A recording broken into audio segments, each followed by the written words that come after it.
Bonjour à toutes et à tous, je m'appelle Anaïs Aucourt, je suis consultante marque employeur et innovation RH et j'accompagne mes clients autour de leur stratégie marque employeur. Et aujourd'hui, je vais vous présenter en partenariat avec Prismo un webinaire autour de la startup et la gestion de la marque employeur, car vous êtes nombreux et nombreuses à nous poser la question. Alors, la marque employeur, c'est comme pour moi, la marque employeur, c'est comme une recette qui se laisse mijoter. Il faut les bonnes doses, les bons ingrédients pour une réussite totale. Par contre, cette recette doit être adaptée à tous les goûts et les ingrédients doivent être choisis avec soin. Donc, on peut penser que la marque employeur est coûteuse et abstraite, mais en réalité, elle améliore grandement le climat social de votre entreprise. C'est également un avantage concurrentiel dans la guerre des talents, donc on va en parler par la suite, et ça augmente également votre performance, puisque des collaborateurs investis sont des collaborateurs beaucoup plus performants. Alors, il est important de faire une petite parenthèse puisque aujourd'hui, on voit de plus en plus d'agences de communication, de personnes parler et travailler sur la marque employeur. Selon moi, la marque employeur, c'est vraiment un sujet RH. La communication sert à packager le tout, mais le cœur de la marque employeur, c'est un sujet RH. Donc, j'espère que vous avez faim, puisqu'on va dérouler toute cette présentation autour de la cuisine. Et donc, on va commencer par une petite entrée, donc de pickles et de code d'articles. Donc, généralement, quand on gère une entreprise, on doit répondre à des obligations et des obligations contractuelles et légales. Donc notamment, les startups sont dopées à l'hypercroissance, mais généralement, la gestion des ressources humaines et la gestion de la crise n'est pas un sujet facile. Et vous n'êtes pas souvent très bien outillé pour appréhender cette situation-là. Donc, ce qui est important, c'est qu'il faut pouvoir anticiper quand on fait de la gestion des ressources humaines, pardon. C'est vraiment un terme qui est essentiel dans notre présentation et dans la gestion de la marque employeur. Et on va faire un lien également avec la crise liée au Covid, puisqu'il ne faut pas oublier que la manière dont les entreprises, les startups vont et ont réagir pendant le Covid va avoir un impact certain sur la marque employeur. Donc, on peut faire un parallèle avec Airbnb et Uber, deux entreprises qui sont assez connues. Ces deux entreprises ont dû faire face à une vague de licenciements. Mais toutefois, ces deux dernières n'ont pas utilisé la même stratégie. Uber a pris la décision de licencier plus de 3500 employés lors d'une réunion Zoom. Donc voilà, donc en termes d'expérience candidat, on est vraiment mauvais. Enfin, expérience collaborateur, pardon. Et donc, ça va également avoir une incidence sur l'expérience candidat, puisque les candidats vont en entendre parler sur les réseaux. Donc, l'expérience candidat également va être très, très mauvaise. Mais là, c'est vraiment l'expérience collaborateur. Et quant à Airbnb, les employés dans la même situation ont eu le droit à un message très clair, très transparent et donc un peu plus humain. L'entreprise a expliqué la situation et a mis également en place des packages de départ. Donc, en fait, on peut penser que dans les 6 mois, si ces deux entreprises repartent, Airbnb aura sans doute plus de facilité à recruter des talents, ce qui ne sera pas forcément le cas pour Uber. Donc, c'est pour ça qu'il est très, très important de pouvoir anticiper et avoir une très bonne gestion des ressources humaines dès le début et également respecter les contraintes légales. Le Covid a également eu un impact considérable dans le climat et dans l'environnement de travail des collaborateurs, puisque dans les startups, beaucoup de salariés se sentaient très bien, donc se sentaient voilà, pris en considération et faisaient bon vivre et bon d'évoluer. Et lorsque le Covid est arrivé, ça a été la grande désillusion, puisque les salariés se sont retrouvés face à un management un peu plus autoritaire. Les dirigeants ont été très, très pressurisés, puisque vous devez respecter des levées de fonds, vous avez un engagement. Donc voilà, il y a ce stress autour du chiffre, autour de est-ce que je vais réussir à pérenniser ma structure.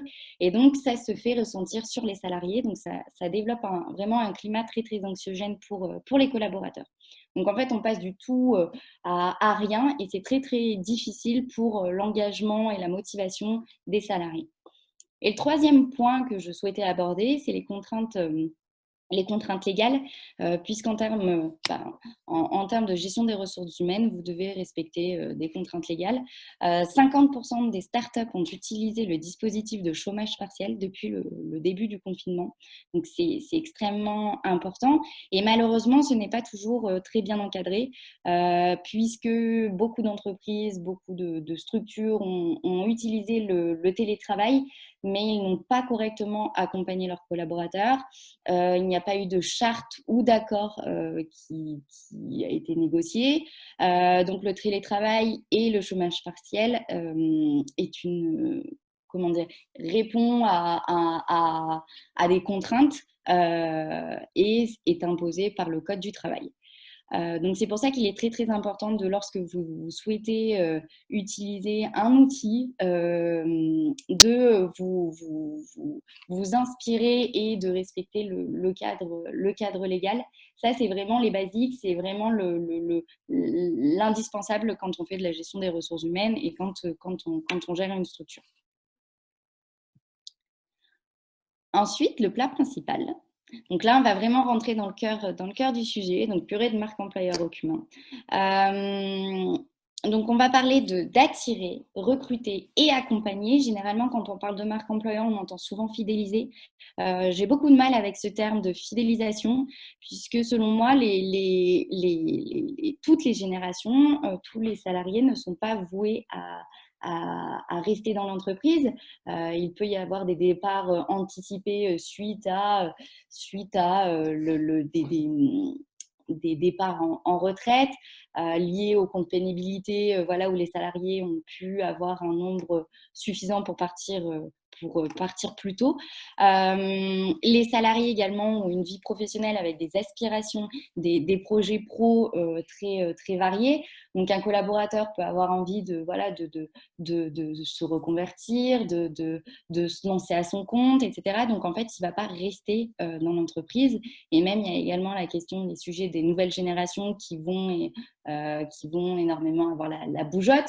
Donc, la fidélisation, ça implique qu'un collaborateur va faire carrière dans votre entreprise. Et selon moi, ça ne sera pas toujours le cas. Donc, je préfère ce terme, ce verbe qui est d'accompagner, puisque vous allez accompagner vos collaborateurs vers le départ à la retraite, accompagner les jeunes, par exemple, dans leur nouveau projet professionnel, une reconversion, l'entrepreneuriat ou un autre métier. Voilà, donc vous allez accompagner ces salariés plutôt que de les fidéliser coûte que coûte.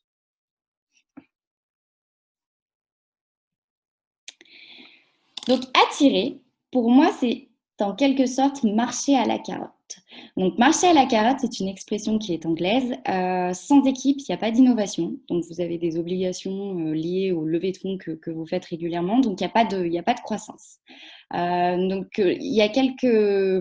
présentation sera ponctuée de chiffres que j'ai pu, c'est des chiffres que j'ai pu récupérer à travers plusieurs enquêtes, OpinionWay, Universum, etc. Donc, deux chiffres significatifs. 88% des jeunes employés estiment qu'il est primordial d'être en phase avec la culture d'entreprise et 82% des candidats se renseignent sur l'entreprise avant de postuler. Il y a un autre chiffre qui est vraiment très intéressant, mais que je ne voulais pas présenter. 67% des candidats accepteraient un salaire moins élevé si l'image de l'entreprise était bonne en ligne. Donc, ça montre vraiment qu'il est très important de travailler votre image en externe et de travailler également sur votre culture d'entreprise, votre identité d'entreprise. Donc, il a été important, pour moi, tout au long de cette présentation, de vous donner quelques astuces, quelques bonnes pratiques et quelques axes de travail, puisque généralement à la fin des webinaires, on se dit bon ben voilà, j'ai la tête pleine. Par où je commence? Voilà, on se retrouve avec des notes sur notre cahier, et on se dit par où je commence. On a griffonné quelques mots par-ci par-là, et on est vraiment perdu. Et là, le fil conducteur, voilà, c'est qu'à la fin de ce webinaire, vous puissiez vous dire voilà, ma piste de réflexion, mon axe de progrès est tel et tel point, et on va travailler sur tel et tel outils. Donc, le premier point à travailler, c'est votre identité d'entreprise. C'est le socle de la marque employeur. Sans identité d'entreprise, vous ne pourrez pas travailler et bâtir une stratégie de marque employeur qui sera viable dans le temps et cohérente. Son identité d'entreprise, c'est la culture qu'il y a au sein de la culture d'entreprise, les valeurs véhiculées, comment sont-elles incarnées.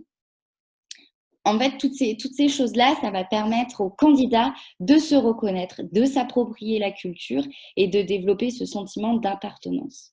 Le problème, lorsque ce chantier n'est pas clairement fait, il y a énormément d'entreprises qui se lancent, et toute la partie communication, la partie identité n'est pas un sujet important. Le problème, c'est qu'il est très, très difficile de rassembler, de fédérer des salariés autour de valeurs communes. Et donc, par conséquent, ça crée un désengagement vis-à-vis des collaborateurs, puisque beaucoup de salariés ont envie de cette notion de sens. Pourquoi je me lève le matin pour aller travailler dans une entreprise aux mêmes valeurs que les miennes. Voilà, donc cette identité est vraiment le socle de la marque employeur. Le deuxième point important, c'est soigner son expérience candidat. Alors, l'expérience candidat, c'est en fait le processus de recrutement qui commence à partir du moment où un candidat tombe sur votre offre d'emploi et se poursuit jusqu'à la réponse suite à un entretien. Donc, en fait, c'est tout le parcours où la personne est candidat. Ensuite, vous allez le convertir en collaborateur si, suite à un entretien, vous souhaitez le prendre, mais ça sera une autre étape. Donc, l'expérience candidat, ça passe par un site internet où la navigation est agréable. Elle est intuitive, où les informations sont faciles d'accès, où vous avez un onglet carrière avec le process de recrutement, des vidéos métiers, des témoignages de salariés. Ça passe par également un recruteur qui est clairement identifié pour un poste, donc qui sera l'interlocuteur privilégié pour le candidat. Le candidat, si potentiellement il a une question, il pourra justement contacter le recruteur où il y a eu l'adresse mail ou le numéro de téléphone. Donc ça correspond à l'expérience candidat. Donc on l'a souvent vu, mais le candidat, avant, le recruteur était en quelque sorte roi. Et cette tendance change énormément, puisque les candidats sont sur le même pied d'égalité en quelque sorte que les recruteurs, puisque les candidats aujourd'hui vont chercher l'information, vont se renseigner sur vous, vont se renseigner sur les différents sites où il est possible de laisser des avis, des commentaires, et le candidat comme on l'a vu tout à l'heure, 82% des candidats se renseignent sur l'entreprise avant de postuler. Donc, il est très, très important de faire attention à ce que l'on dit de vous pour justement véhiculer une image positive de vous.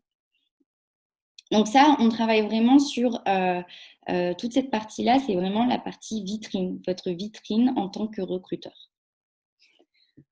Ensuite, le dernier point, misez sur vos atouts. Peut-être qu'au sein de votre structure, vous mettez en place le télétravail, vous avez une politique de rémunération qui est attractive. Vous avez également un management qui est beaucoup plus basé sur l'autonomie, avec comment dire, une notion, voilà, peut-être pourquoi pas d'entreprise libérée, de se dire bon, ben voilà, il n'y a pas vraiment de stratégie hiérarchique, avec pourquoi pas des thèmes autour de la RSE qui sont abordés. C'est un moyen, voilà, qui vous permet de vous démarquer, et c'est également un moyen pour vous, voilà, de donner envie aux candidats d'intégrer votre entreprise.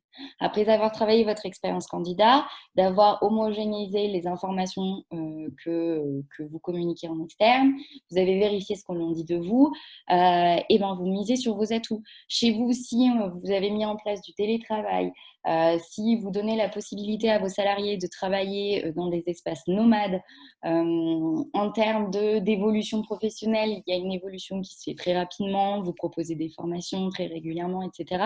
Ça, c'est des atouts qu'il est important de mettre en avant.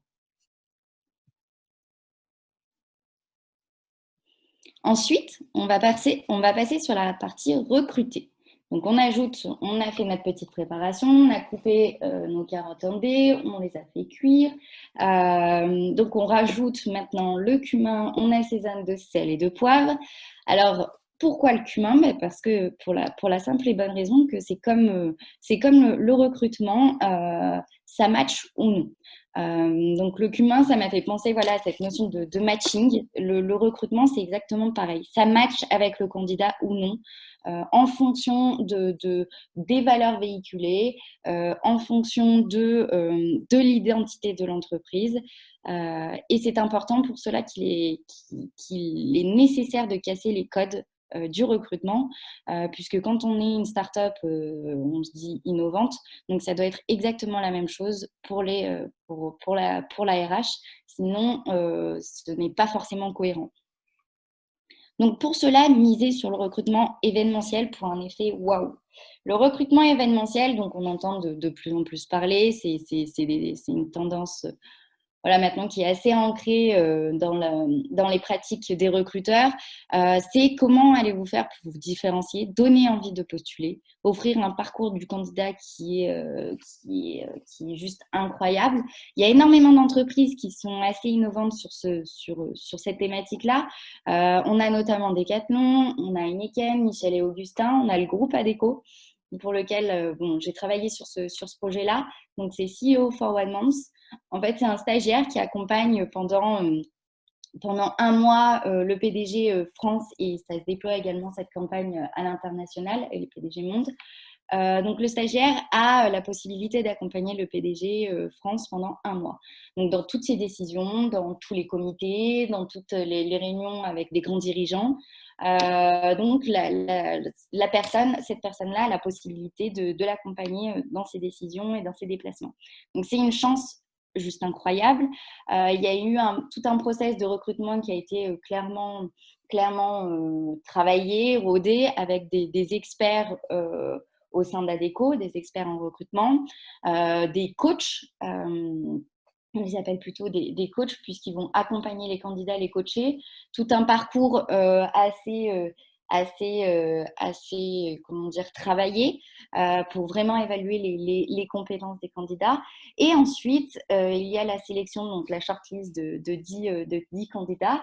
Et ensuite, va s'en suivre tout un bootcamp sur une semaine avec des jeux de rôle, une pièce de théâtre où les candidats vont devoir jouer une pièce de manière spontanée face à un public, le public et bien évidemment les collaborateurs d'Adecco, des ateliers voilà, autour de la cuisine, un escape game où on a évalué justement les compétences, les compétences principales pour être dirigeant.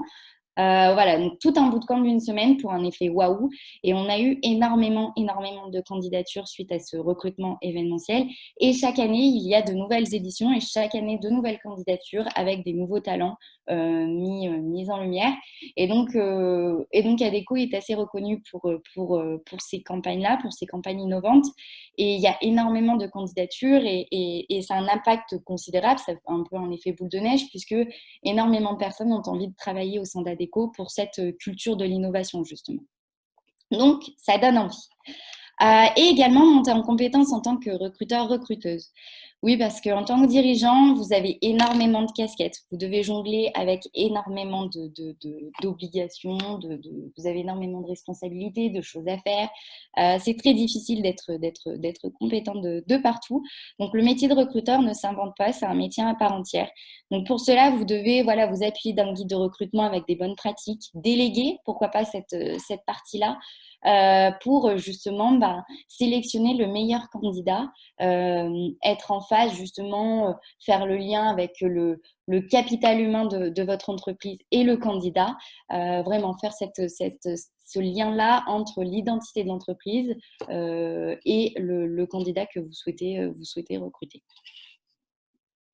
Donc, quand vous avez fait toutes ces choses-là, il y a la partie accompagner. Donc, accompagner, comme je vous l'ai dit tout à l'heure, pourquoi pas fidéliser, donc, parce qu'on ne va pas garder coûte que coûte un collaborateur dans sa structure. Et bien, pour moi, accompagner, c'est vraiment le cœur de la marque employeur. C'est vraiment attirer, recruter, c'est vraiment sous le prisme communication, marketing. Accompagner, c'est vraiment le cœur de la marque employeur, je ne le répéterai jamais assez. On est vraiment là dans la gestion des ressources humaines. Si on accompagne correctement ses collaborateurs, en principe, votre taux de turnover est bas. Donc, ça impacte considérablement l'organisation de votre structure et la vôtre, puisque vous allez gagner en efficacité, en productivité, vous allez avoir un gain de temps qui sera considérable, pas de nouvelles démarches administratives, des nouveaux entretiens à réaliser. Donc, c'est un combo parfait. Donc, accompagner, c'est vraiment le cœur de la marque employeur. J'ai fait le lien justement, donc on a fait notre préparation, on va verser 3 cuillères ou 2 cuillères de crème dans la préparation. Et bien, la crème, c'est le gras. Donc, comme dans une recette, sans gras, c'est fade. Donc, on a fait notre petite popote, on est en train de cuisiner notre petite purée de carottes au cumin. On sent de délicieuses odeurs, on a envie de goûter. Et lorsqu'on goûte, en fait, c'est fade parce que on le sait très bien, le gras, c'est la vie et c'est ça qui donne le goût au plat.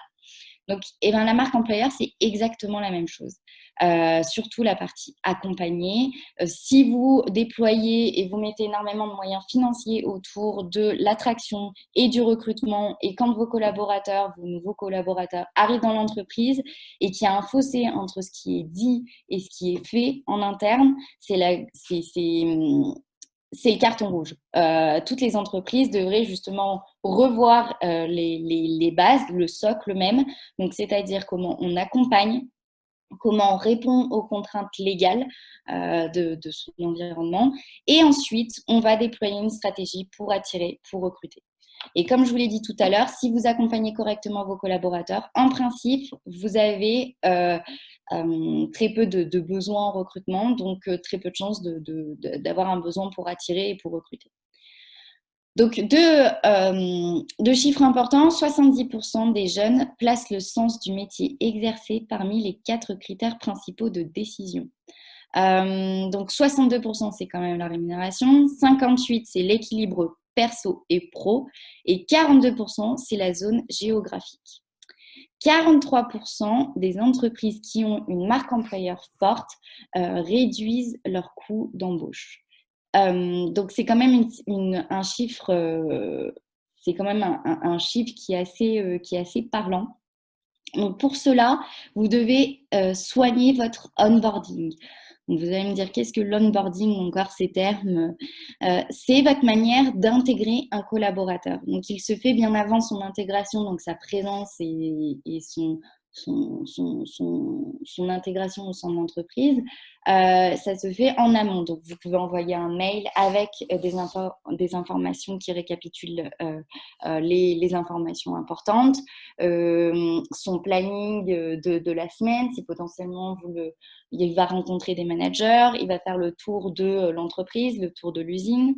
Donc, c'est ça l'onboarding. Si vous ne faites pas un parcours d'intégration de manière générale, un parcours d'intégration en adéquation avec vous, avec ce que vous êtes, et si vous ne le faites pas de manière générale, il y aura un désengagement, donc des démissions et un turnover.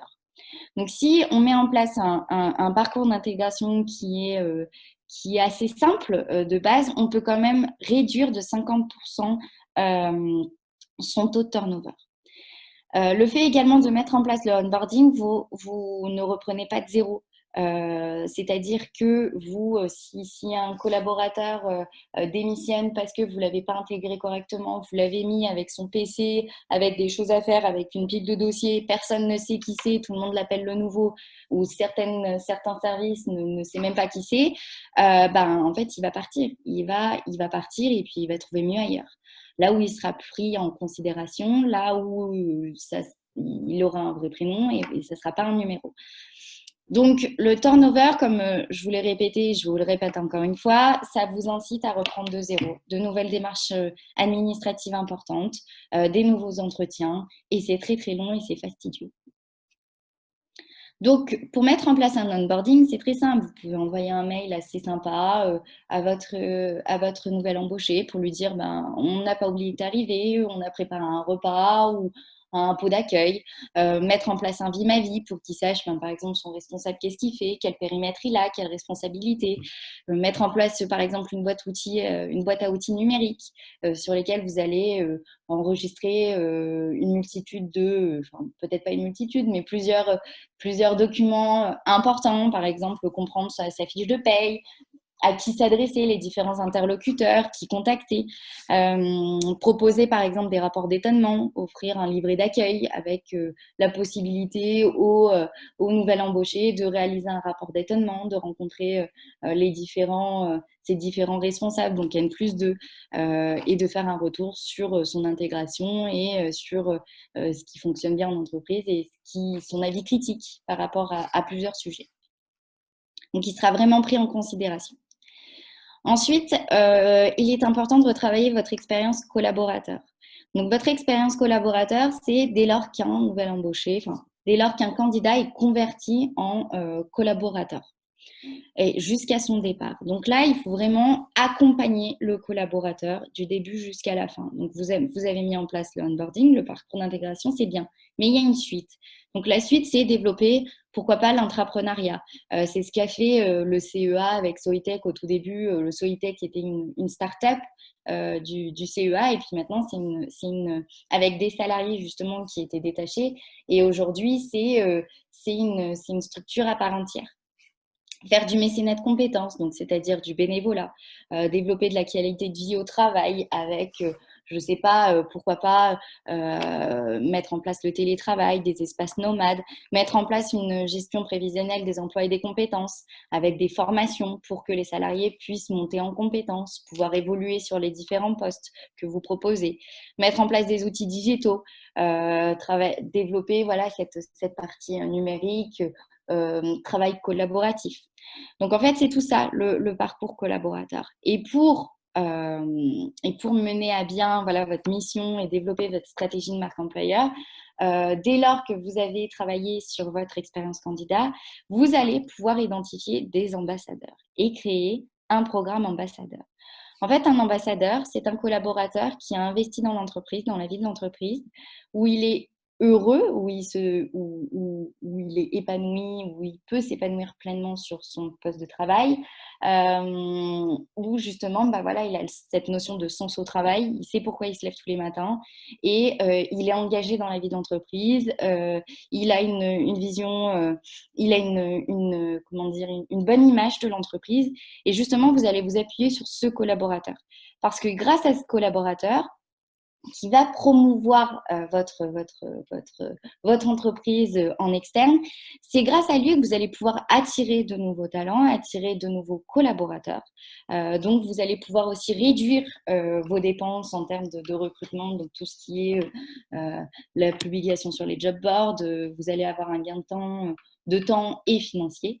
Et puis, un salarié, vous pouvez engager un salarié via, par exemple, de la cooptation. Vous pouvez lui proposer, vous avez un poste à pourvoir, vos collaborateurs ont la possibilité de présenter des CV, des candidatures, et si la personne est retenue en fonction de vos besoins, des compétences requises, eh bien, le collaborateur qui a proposé la candidature peut se voir verser une prime, par exemple. Donc, c'est un moyen justement de fidéliser et de récompenser ces collaborateurs pour leur engagement. Les collaborateurs vont également, des collaborateurs ambassadeurs, c'est eux qui vont justement publier des informations sur les réseaux sociaux liées à la vie de l'entreprise. Donc, Regardez, telle entreprise a fait ça, a fait ça. Regardez, aujourd'hui, on a fait telles actions, tel événement au sein de mon entreprise. C'est génial, on adore. Et voilà, les collaborateurs font vraiment la promotion de votre image. Donc, c'est pour ça qu'il est très important d'offrir une expérience collaborateur qui soit cohérente et qui soit engageante. Ça va vous permettre justement par la suite d'identifier des ambassadeurs.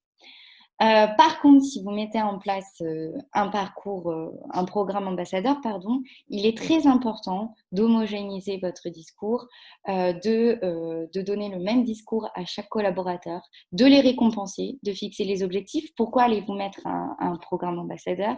Quels vont être les canaux? Donc, la marque employeur, en conclusion, il y a énormément de choses à faire. Il y a énormément de gros chantiers, mais également de petites choses qu'il est possible de mettre en place au quotidien. Donc, nous allons passer au dessert. Je pense que je vous ai mis l'eau à la bouche. On a fait notre petite purée de carottes, de cumin, avec un petit peu de crème, de sel, de poivre, une recette qui vous ressemble. Donc, la marque employeur, c'est exactement la même chose. La marque employeur, c'est une recette qu'il faut justement ajuster en fonction de vos goûts et qui vous ressemble. C'est facile, on voit énormément d'informations passer sur les réseaux sociaux, sur LinkedIn, etc., où on voit que telle entreprise a mis un budget colossal dans la marque employeur, telle entreprise a fait une campagne de marketing RH juste incroyable avec des visuels assez décalés, etc. Vous devez travailler sur une stratégie de marque employeur qui vous ressemble en fonction de vos moyens. Et en fonction de vos moyens, de vos ressources. Et surtout, et c'est l'élément qui est très important, qui soit en lien avec votre stratégie d'entreprise. C'est la continuité de votre stratégie d'entreprise. Où c'est que vous souhaitez aller à court et à moyen et à long terme. Et ben, la marque employeur, c'est exactement la même chose. Donc pour cela, après vous avoir donné une multitude d'informations, vous avez la tête vraiment pleine et le ventre vide, eh bien je vais vous donner une méthodologie que j'utilise auprès de mes clients. Parce qu'encore une fois, la marque employeur, il y a énormément de sujets à aborder, il y a énormément de choses à faire. On n'utilise pas les mêmes termes d'un consultant marque employeur à un autre, on n'a pas les mêmes priorités, pas les mêmes sensibilités, pas les mêmes convictions. Et donc, c'est important de trouver une méthodologie qui vous correspond. Alors, on va commencer dans un premier temps vous allez commencer par réaliser un diagnostic. Donc, ce diagnostic, c'est un état des lieux de l'existant. Qu'est-ce qui se fait aujourd'hui au sein de votre entreprise? Quels sont les plus? Quels sont les axes d'amélioration? Vous allez pour réaliser votre état des lieux, vous allez utiliser une enquête satisfaction que vous allez déployer auprès de vos candidats, par exemple, réaliser des interviews auprès de vos salariés, mais le mieux, c'est vraiment des enquêtes de satisfaction, pardon, pour avoir... c'est très difficile de réaliser des interviews quand on fait partie de l'entreprise. Donc, une enquête de satisfaction, c'est l'outil le plus adapté. Donc, quand vous avez vraiment toutes ces informations, c'est important également de récolter ce que l'on dit, les informations sur ce que l'on dit de vous, donc les avis, les commentaires sur Internet. Ensuite, la deuxième étape, lorsque vous avez travaillé sur votre état des lieux, vous allez travailler sur un plan d'action. Donc, une liste d'actions idéale, le must-have, ce que vous rêvez de déployer en phase avec votre entreprise, ce que vous avez vraiment envie de déployer, si vous avez énormément d'argent, énormément de ressources. Voilà, c'est la liste de courses idéale. Ensuite, le déploiement, vous travaillez sur le déploiement opérationnel. Donc, vous avez fait votre état des lieux, vous avez établi une liste d'actions vraiment plus. Et dans cette liste d'actions, pas forcément plus, mais également cohérente que vous allez pouvoir aussi faire en entreprise. Dans cette liste, vous allez choisir 2 actions seulement par rapport à un objectif SMART. Donc, en fait, qui est facilement atteignable, qui est mesurable, qui est réalisable.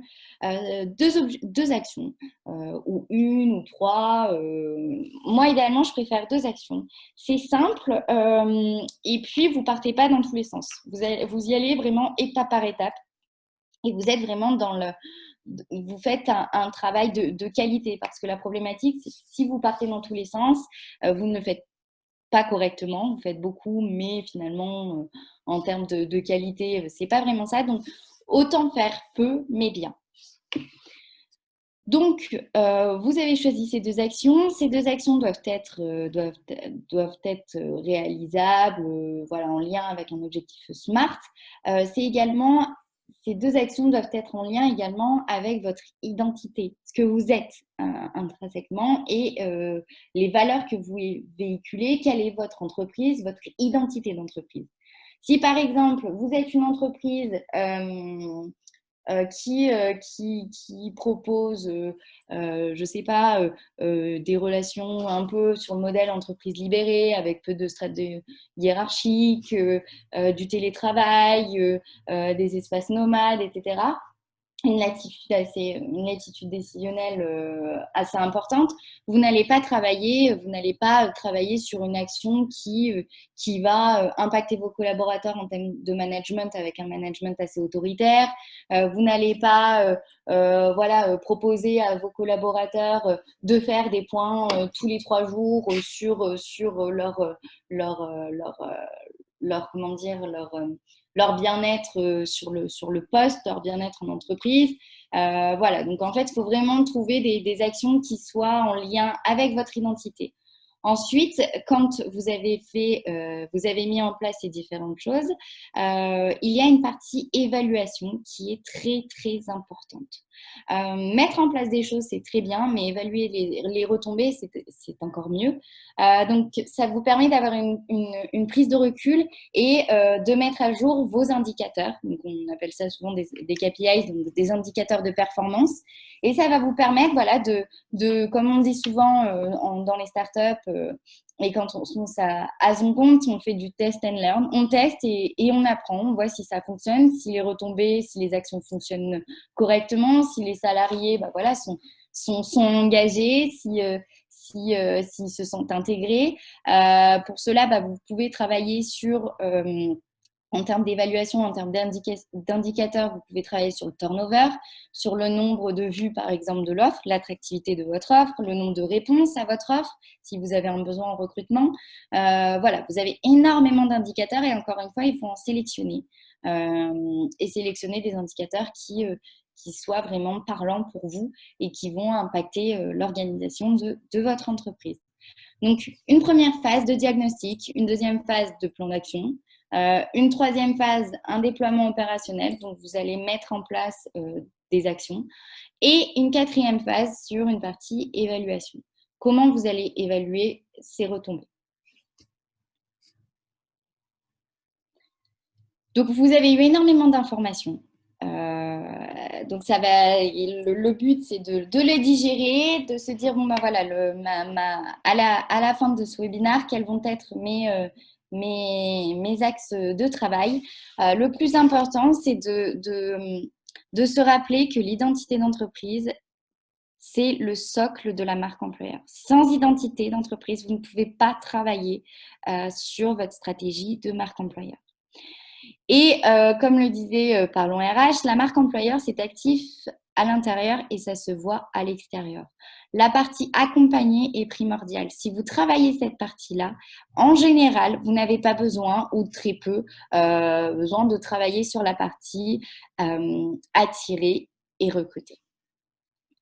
Et ensuite, la communication, c'est vraiment la base de tout. On communique, on communique, on communique. On communique en externe, on communique en interne, on communique auprès de ses collaborateurs, on communique de manière individuelle, on communique de manière collective.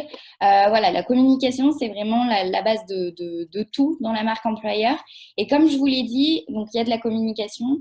Et comme je vous l'ai dit, il est important de se rappeler que la marque employeur, c'est vraiment une question RH. Quand on a très bien packagé, voilà, on a travaillé sur un produit avec des produits des ingrédients de qualité, on fait attention à la provenance, etc. Voilà, on va packager notre produit. Et bien, c'est exactement la même chose, la marque employeur. On ne va pas packager quelque chose qui est vide avec des produits, je ne sais pas, avec des colorants, avec des choses qui ne sont pas bonnes pour la santé. Bon, ça se fait, mais la marque employeur, ce n'est pas l'objectif. Voilà, vous faites attention à ce que vous mettez dans votre recette. Faut que ça soit adapté à vos goûts. Vous devez faire attention, vous devez sélectionner les bons ingrédients et ensuite, vous allez packager, mais ensuite, bien, vous allez packager le reste. Donc, la marque employeur, c'est vraiment la clé de la réussite. La clé de la réussite, c'est de bâtir une stratégie de marque employeur qui vous